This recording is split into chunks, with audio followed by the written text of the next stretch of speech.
Start చేస్తాం. First మనం Python నుండి లైబ్రరీస్ ని ఇంపోర్ట్ చేస్తాం. లైక్ పైథాన్ నుండి లైబ్రరీస్ ఏంటి, numpy, pandas, matplotlib, stapler, cbon అలాంటి లైబ్రరీస్ మనం ఫస్ట్ ఆఫ్ ఆల్ ఇంపోర్ట్ చేసుకుంటాం. ఆ తర్వాత వచ్చేసి మనం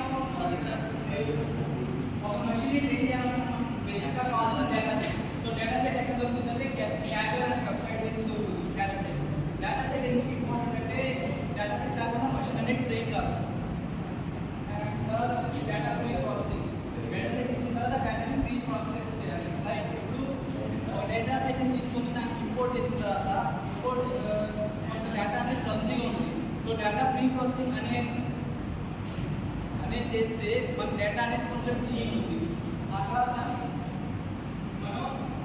మనం క్లీన్ డేటాతో మన మెషిన్ని ట్రైనింగ్ అండ్ టెస్టింగ్. ట్రైనింగ్ అంటే ఇచ్చిన డేటా సెట్ని ఆ మెషిన్ తీసుకొని అది ట్రైన్ చేసుకొని ఆ తర్వాత దాన్ని టెస్ట్ చేస్తే మనకి కావాల్సిన అవుట్పుట్ వచ్చింది. బట్ కావాల్సిన అవుట్పుట్ కాకపోతే అప్పుడు మళ్ళీ రీట్రైన్ చేసి మళ్ళీ టెస్టింగ్ చేస్తే అప్పుడు మనకు కావాల్సిన అవుట్పుట్ వచ్చింది. ఇలా అవుట్పుట్ కరెక్ట్గా వచ్చేవరకు మనం ట్రైనింగ్ అండ్ టెస్టింగ్ చేయాలి. తర్వాత మోడల్ సెలెక్షన్. మోడల్ సెలెక్షన్ అంటే లైక్ సే డేటా సెట్ లాగా మోడల్ సెలెక్షన్.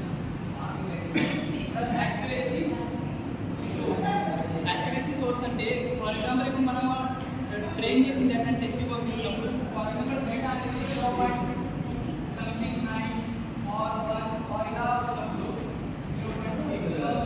దానికి యాక్యురసీ సోర్స్ అంటారు. ఈ యాక్యురసీ వస్తేనే మనం ట్రైన్ చేసిన డేటా అనేది కరెక్ట్ అనమాట. సో దీంట్లో కొన్ని టైప్స్ ఉన్నాయి.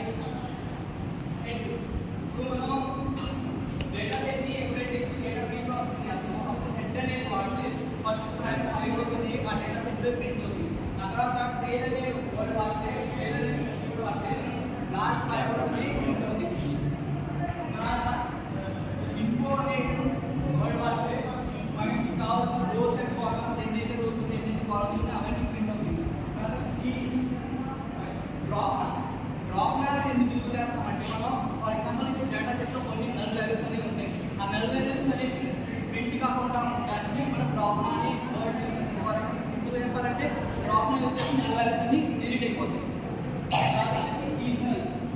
ఈజనల్ ఎందుకు యూజ్ చేస్తామంటే ఇప్పుడు డ్రాప్ యూజ్ చేసిన తర్వాత something for values null values అనేవి ఉండిపోయి ఉంటుంది. సో ఆ నల్ వాల్యూస్ ఉన్నాయా లేవా అని తెలుసుకోవడానికి ఈజనల్ వాడతాం. ఈజనల్ డాట్ సమ్ ఎందుకు వాడతామంటే సమ్ ఆఫ్ నల్ వాల్యూస్ ఎన్నైతే ఫర్ ఎగ్జాంపుల్ ఈ రెండు కాకుండా ఇంకా నల్ వాల్యూస్ వస్తే ఈజనల్ సమ్ అని వాడితే ఎన్నైతే నల్ వాల్యూస్ అవన్నీ మనకి ప్రింట్ అవుతుంది. డిస్క్రైబ్ అంటే statistical data like mean, median and mode. That's first thing.